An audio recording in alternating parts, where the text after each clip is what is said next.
¿Qué tal? ¿Cómo les va? Muy buenos días. Como fue anunciado, recibimos a Carlos Reuter, es coordinador de bancada del Movimiento de Participación Popular, diputado joven. La primera vez que tengo el gusto de entrevistarlo. ¿Cómo le va? Buenos días, Muy gracias bien, por venir. muchas gracias por la invitación. Aparte tuvo que madrugar para venir. Bastante. Vive en Sauce. En la ciudad de Sauce vivo, exactamente.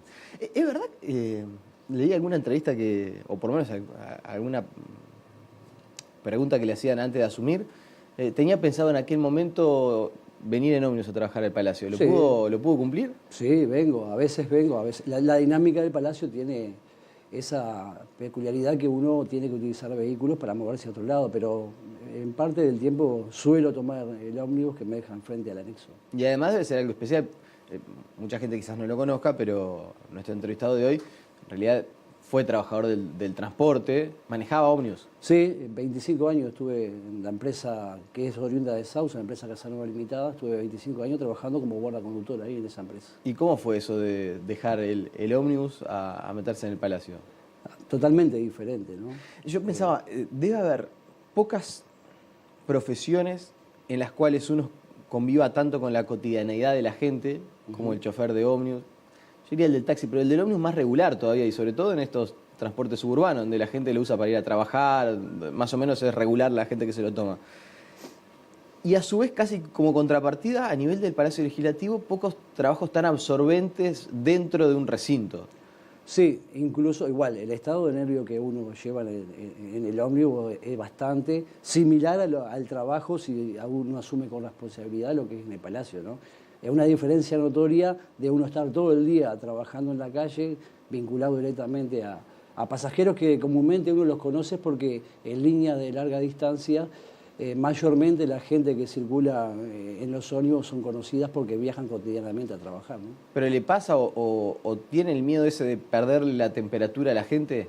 No, para nada. Siempre estamos vinculados realmente con la sociedad, incluso trabajamos en el territorio, estamos en el pueblo como cualquier ciudadano más, y casi siempre las inquietudes de la ciudadanía la recibimos y tratamos de volcarla a lo que es el Parlamento, como bien decimos, en proyectos de ley o lo que podamos ayudar en ese sentido. O sea que no extraña tanto el tema de...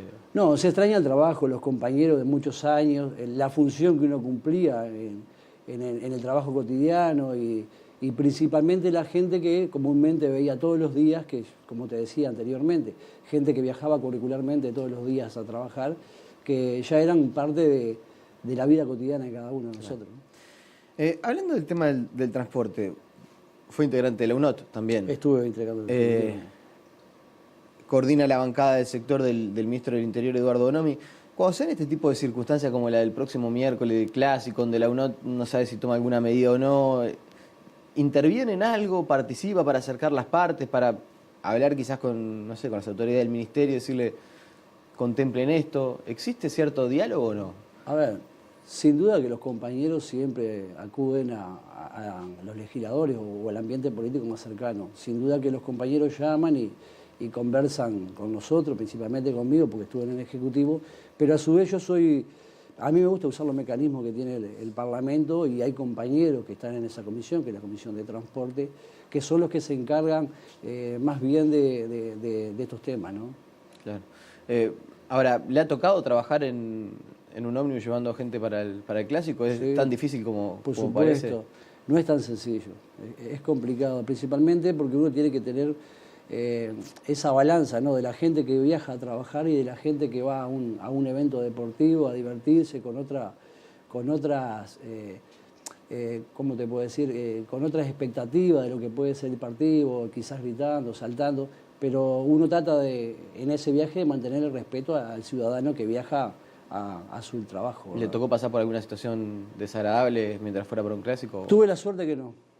Por suerte no me tocó pasar en ningún momento desagradable, pero sí compañeros han tenido problemas, principalmente lo que es apedrear los coches, rotura de vidrio.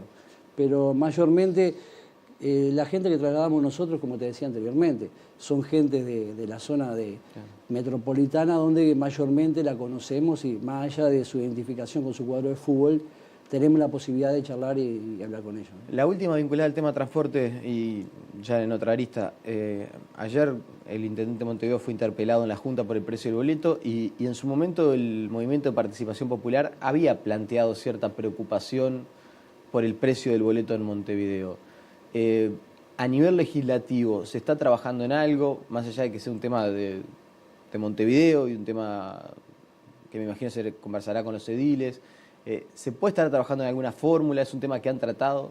No, sin duda los que están trabajando, y bueno, sabemos que hubo una interpelación al señor intendente ayer, son los compañeros ediles de tanto del Frente Amplio como de nuestro sector político. Pero primero quiero puntualizar que apoyamos la gestión que tienen los compañeros al frente de la Intendencia.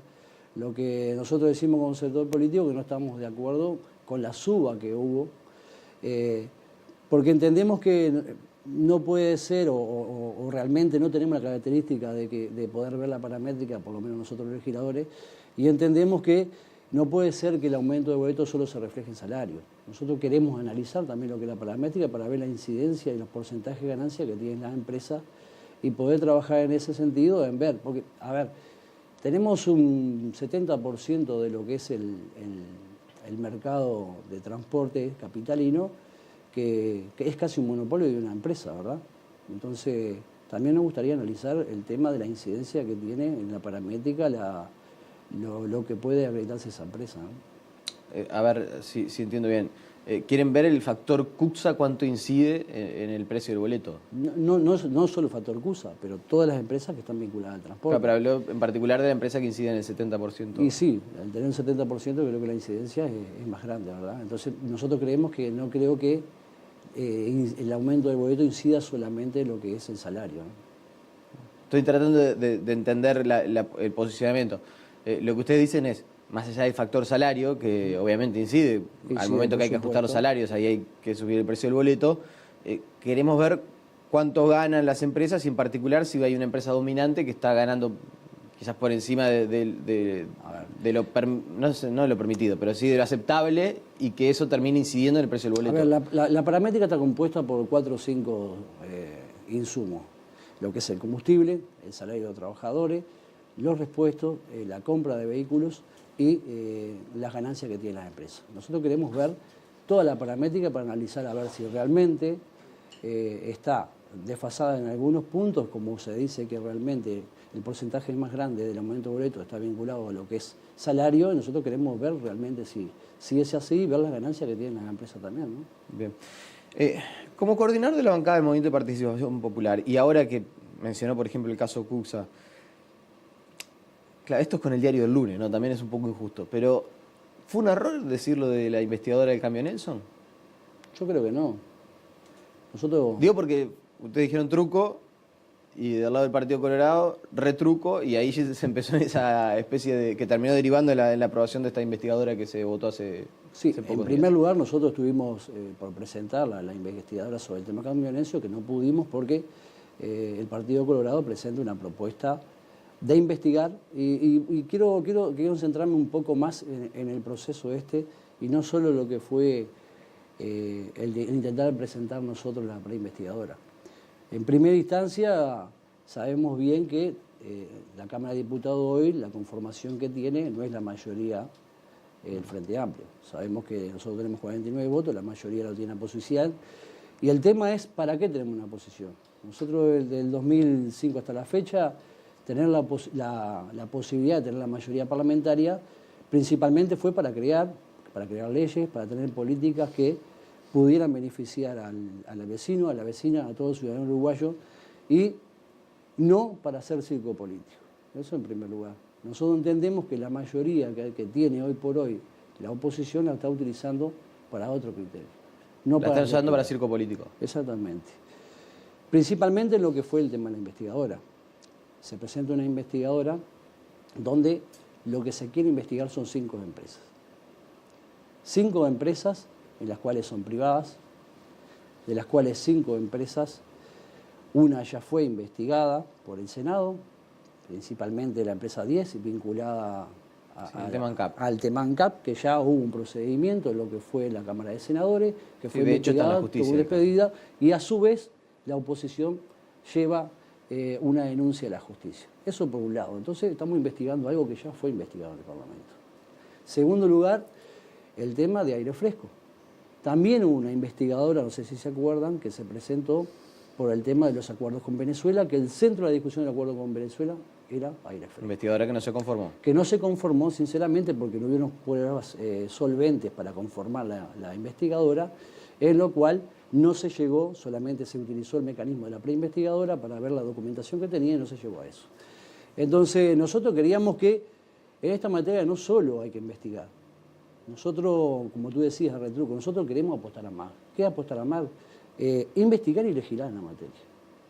Porque nosotros entendemos que la herramienta que tiene el Parlamento hay que utilizarla realmente para lo que es, utilizarla con criterio, con responsabilidad. Por eso nosotros decíamos que lo que planteaba el Partido Colorado en su sustitutivo no nos conformaba en pleno. ¿Por qué? Porque solo centralizaba 5 empresas vinculadas, ojo, miren los años, ¿no? Del 2009 al 2015, donde las empresas privadas no se pueden investigar. O sea, lo que se iba a investigar ahí es el financiamiento de los partidos políticos, en un periodo comprendido solo en un gobierno que era el del compañero José Pepe Mujica.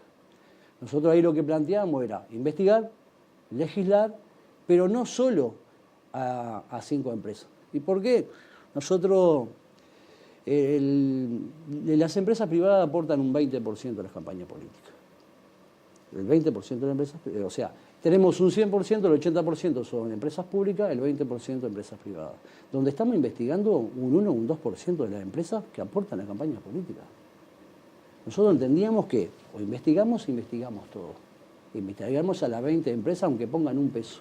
Pero ese era nuestro criterio.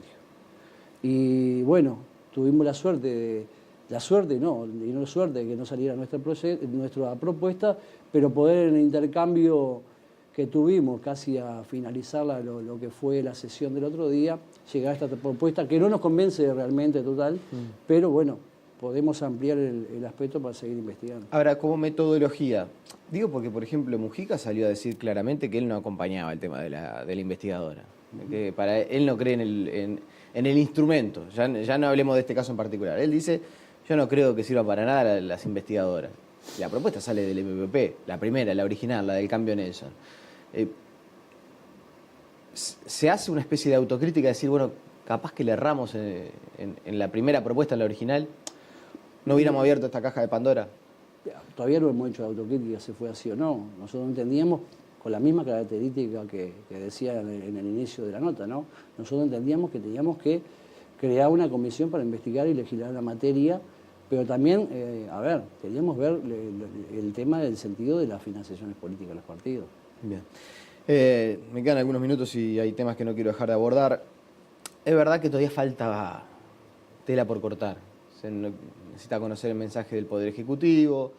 Hay un diálogo abierto a la interna del Frente Amplio, pero va a coordinar la bancada más importante en número de diputados en momento de definición de rendición de cuentas, ¿no? Que aparte de una rendición especial, usted mismo decía, no sí. Van a tener mayorías, en fin. ¿Se puede ya, o han ido dialogando, cuál va a ser el posicionamiento de ustedes ante esta rendición? No, en primera instancia lo que estábamos discutiendo, como bien decías vos, era el tema de la investigadora.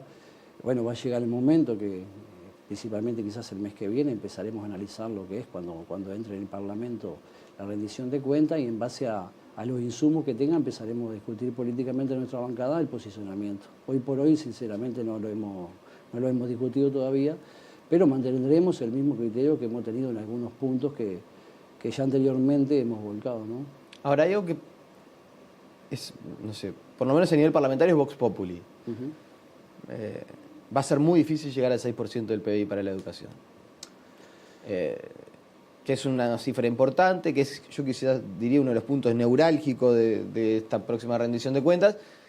Y en el Frente Amplio se hacen cuentas, habla del espacio que hay eventualmente para gastar. Bueno, no le estoy diciendo nada que a usted le resulte ajeno.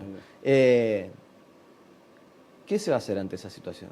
Porque es un tema complicado y seguramente es lo que va a generar mayor dificultad para aprobar el mensaje. Sin duda es un tema complicado. Nosotros igual trabajaremos seriamente para poder llegar al 6%. Buscaremos las fórmulas como la hicimos en la rendición de cuentas anterior, en el presupuesto, cuando pudimos manejar algunos insumos y moverlos de algún lugar para poder darle un porcentaje más alto para la educación. O sea, tendremos que ver qué es lo que viene en esta rendición de cuentas, a ver si se puede mover algunos de los ítems que tiene la misma. ¿Y el tema de los nuevos impuestos, de aumentar la carga impositiva para algunos sectores? Todavía no hemos discutido nada, así que no te voy a dar una valoración personal cuando todavía Como sector bancada, no lo han hablado todavía. No, como bancada principalmente no lo hemos discutido, eso tenemos que empezar a conversar. Bien. Algunos otros temas que aparte están de coyuntura. ¿Va a haber un diálogo o se está hablando de hacer un diálogo en estas horas con el Ministerio del Interior por el tema del decreto antipiquetes? Así se lo conoce públicamente. Hay cierta inquietud en algunos sectores sindicales. ¿Cómo visualizan ustedes como bancada esta situación? Ayer hubo una reunión en la bancada del Frente Amplio. ¿Con Bonomi? No, fue Charles Carrera, fue Charles Carrera, y Vázquez. Donde un poco la inquietud de todos los que conformamos la bancada del Frente Amplio era el alcance que tenía ese decreto. Yo por razones, porque tenía otra reunión, pude estar muy poco tiempo en esa reunión que estuvo Charles Carreras y el compañero Vázquez, pero un poco era interiorizarnos de lo que era el alcance, sabiendo en la primera instancia de las conversaciones que queda haciendo lo que es el artículo 57, que es el artículo sobre la huelga, que para nosotros es importante. Y bueno, más información no puedo decirte porque sinceramente fue el rato que estuve en esa reunión y no pude terminar. Bueno, pero por lo menos sabe que ahí quedó laudado por lo menos a la interna de la bancada ese asunto con la reunión de ayer. No, claro, sí, creo que sí, por lo menos fue lo que entendí y creo que el coordinador de bancada, Pozzi, sí, estuvo en la prensa manifestando los avances que hubieron en esa reunión, que no fueron menores porque la intención era poder interiorizarnos lo que era el decreto. Y sin duda creo que se evaluó positiva esa reunión. De las últimas, ¿le sigue preocupando que se dilate la puesta en marcha de la venta de marihuana en las farmacias? Sí, nosotros es un proyecto de ley que se trabajó no en el proceso que estuve, pero en la legislatura anterior, donde queremos ver con anterioridad que pueda empezarse a aplicar. Hubo un par de reuniones que tuvieron principalmente el legislador Tati Sabini con el Poder Ejecutivo para ver cómo venía el tratamiento de lo que es las normativas para la venta. ¿Sienten que quizás no se puso el acelerador a fondo como ustedes quisieran el asunto? Y a veces los tiempos uno los cree de una forma y realmente se demora un poco más, pero se está trabajando seriamente en el tema, y eso es lo bueno, y bueno, esperemos que pueda salir lo más antes posible. Carlos Reutor, diputado del Movimiento de Participación Popular, le agradecemos por su presencia esta mañana aquí en Telemundo. Muy amable, muchas gracias por la ayuda. La pausa y seguimos con mucho más.